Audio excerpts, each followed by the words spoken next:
अस्सलामुअलैकुम जी अज़ीज़ तलबा, कैसे हैं? उम्मीद करता हूँ खैरियत से होंगे। आज एलएलबी पार्ट 1 के स्टूडेंट्स के लिए एक अहम टॉपिक लेकर आया हूँ। काफ़ी सारे स्टूडेंट्स पूछते हैं कि पेपर का तरीका क्या होना चाहिए, पेपर किस तरह अटैम्प्ट किया जाए कि अच्छे नंबर आ जाएं, पंजाब यूनिवर्सिटी में प्रेजेंटेशन कितनी मैटर करती है। तो आज इन तमाम सवालों के जवाब आपको एक असाइनमेंट में देते हैं। तो चलो चलते हैं असाइनमेंट्स की तरफ। सबसे पहले आपने पेपर को अटेम्प्ट करने के लिए ये माइंड में रखना है कि आपका पेपर जो है, आपके पेपर का जो क्वेश्चन है वो मिनिमम 8 और मैक्सिमम 12 पेजेस तक जाना चाहिए। ये एक शीट है, इसको हम 2 पेज कहते हैं, एक शीट को 2 पेज कहते हैं। तो इस तरह की अगर 4 होंगी तो 8, और अगर आप इस तरह की 6 करेंगे तो 12। अगर एवरेज क्वेश्चन है तो फिर आप 10 तक कर सकते हैं। 10 तक भी आपका क्वेश्चन अच्छा कंसीडर किया जाएगा, बेहतरीन कंसीडर किया जाएगा। आपकी जो एनुअल पेपर की शीट्स होती हैं वो 52 होती हैं। उनमें से पहली 2 शीट्स के ऊपर आपका नेम्स वगैरह और जो यूनिवर्सिटी की डिटेल्स होती है, बाकी 50 शीट्स आपने पेपर में फ़िल करनी होती हैं। अगर आप हर क्वेश्चन को 10 पेजेस से डिवाइड करते हैं तो आपकी 50 शीट्स कवर हो जाएंगी। ये पास होने का एक फ़ॉर्मूला है कि अगर आप 50 शीट्स कवर करके आते हैं तो इंशाल्लाह आप फेल नहीं होते, आप पास हो जाएंगे। अब 50 शीट कवर्स करने का मेथड क्या है? आपने सबसे पहले तो क्वेश्चन नंबर लिखना है, क्वेश्चन का नंबर ऐड करना है। जो क्वेश्चन आप करने जा रहे हैं उस क्वेश्चन का नंबर लिखेंगे, फिर आप वो क्वेश्चन लिखेंगे। क्वेश्चन के बाद आपने इंट्रोडक्शन, हर बच्चे का अपना स्टाइल होता है, लेकिन ये स्टाइल से लिखेंगे तो आपकी 2 लाइन्स जो हैं वो फिल हो जाएंगी और बहुत अच्छा लगेगा। इनको आपने डबल टक मार्कर के साथ, स्केल के साथ नीचे से अंडरलाइन करोगे तो ये बहुत आउटस्टैंडिंग प्रेजेंटेशन आएगी।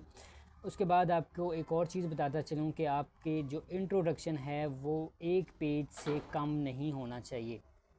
इंट्रोडक्शन यानी आपने फ़र्स्ट पेज से स्टार्ट किया है तो फ़र्स्ट पेज के एंड तक आपका इंट्रोडक्शन जाना चाहिए, इससे कम नहीं होना चाहिए। और ना ही हमें इससे ज़्यादा करने की ज़रूरत है, क्योंकि हमें टाइम को भी मैनेज करना होता है और हर क्वेश्चन में आपने 35 और 30 मिनट्स जो हैं वो देने हैं, मैक्सिमम 35 मिनट्स।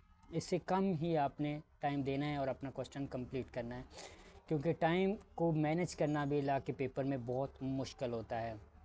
देन डेरिवेशन है, तो जिन वर्ड्स का आप डेरिवेशन निकाल रहे हैं या जिन वर्ड से आपका मुतलका टॉपिक ड्राइव हुआ है उनको आपने इन्वर्टेड कॉमास के अंदर शो करवाना है, ताकि अगले बंदे का फोकस उस चीज़ के ऊपर हो। या मार्कर से लिख दें या इन्वर्टेड कॉमा में लिख दें। देन मीनिंग है, मीनिंग के बाद डेफिनेशंस हैं, और डेफिनेशन जो है अगर किसी राइटर की आपको आती है तो उस राइटर का नाम लिखना है। उसके बाद उसकी डेफिनेशन भी इन्वर्टेड कॉमास के अंदर पेज के सेंटर में लिखनी है। ठीक है, ये देख रहे हैं आप, इधर से भी और इधर से भी, साइडों से आपने पेज को छोड़ देना है जब आप किसी राइटर की डेफिनेशन लिख रहे होंगे। जैसे ये अब मैक्स वेबर की डेफिनेशन है, ये जनरल डेफिनेशन है। जनरल डेफिनेशन का ये फ़ायदा होता है कि इसमें अगर आपका एक आध लफ्ज़ आगे पीछे भी हो जाए तो आपको कोई प्रॉब्लम नहीं होता। जबकि जब हम किसी राइटर की डेफिनेशन लिखेंगे तो हमारी डेफिनेशन सेम एज़ इट होनी चाहिए। देन एक हेडिंग ऐसी है जो आप खुद बना सकते हैं, आपको याद नहीं करनी पड़ती। एसेंशियल्स की हेडिंग है, ये एसेंशियल आपने डेफिनेशन से निकालने होते हैं। ठीक है, जैसे हम ऊपर ये पढ़ चुके हैं कि सोशियोलॉजी है वो साइंटिफिक स्टडी है, पैटर्न ऑफ सोशल साइंस है, सोशल रिलेशनशिप है, ये सारा कुछ हमने, ये देखें सोशल रिलेशनशिप है, कल्चर है, एवरीडे लाइफ है, तो ये सारा कुछ हमने एसेंशियल के अंदर लिख दिया है। ये हमारे एसेंशियल्स हो जाएंगे। एसेंशियल्स के बाद एक ये चीज़ आपने इस पे भी माइंड रखना है कि इस तरह की आप प्रेजेंटेशन करके भी अच्छे नंबर ले सकते हैं। अब यहाँ एक हेडिंग थी फाउंडर्स ऑफ सोशियोलॉजी, यानी सोशियोलॉजी के फाउंडर जो हैं वो कौन कौन से हैं, कितने हैं। ये हम मैं एक लाइन में भी लिख सकता था, 2 लाइनों में भी पूरे आ सकते थे, लेकिन मुझे ये प्रेजेंटेशन के लिहाज से ये मेथड जो है वो बहुत अच्छा लगा और इस मेथड से मेरे क्वेश्चन को बहुत ही खूबसूरती मिली। इससे आपको जो चेक करने वाला बंदा है उसको पढ़ना नहीं पड़ेगा, वो देखते ही आपका टिक मार्क करेगा और आपको अच्छे नंबर मिल जाएंगे। दूसरा, आप एक और चीज़ देखें, जैसे अब मैंने इस गेस्ट कॉम्स के बारे में बता रहा हूँ तो नीचे उसका लफ्ज़ जहाँ पे आएगा मैं उसको अंडरलाइन करूँगा। ठीक है, ये आपके प्रेजेंटेशन का वे है। एक आपके पास ये तरीका होता है, एक ये होता है। इसमें मैंने सारे आलमोस्ट मेथड जो हैं वो यूज़ किए हैं। पीछे मैंने आपको डायाग्राम बना के दिखाई है। इधर मैं स्टार लगाकर स्टार्स के ज़रिए जो है वो क्लियर कर रहा हूँ, इनको डिफ़ाइन कर रहा हूँ। नीचे जब यूरोपियन थिंकर हैं तो यहाँ आपने तीर का निशान लगाना है। आप अपनी तरफ से कोई भी सैम्बल्स जो है वो यूज़ कर सकते हैं।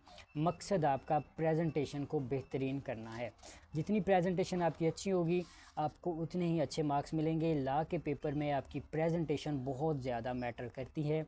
आखिरी हेडिंग जब आपने कंक्लूड लिखना है, कंक्लूजन लिखना है, एंडिंग स्टेटमेंट लिखनी है या क्रक्स पे जाना है, तो एक इस बात माइंड में रखनी है कि जब आपकी ये हेडिंग ख़त्म हो जाए तो एंड पे आपने ये लाइन लाजमी लगानी है कि अगले बंदे को आइडिया हो जाए कि ये क्वेश्चन यहाँ से ख़त्म हो गया है, यहाँ पर ये क्वेश्चन ख़त्म है।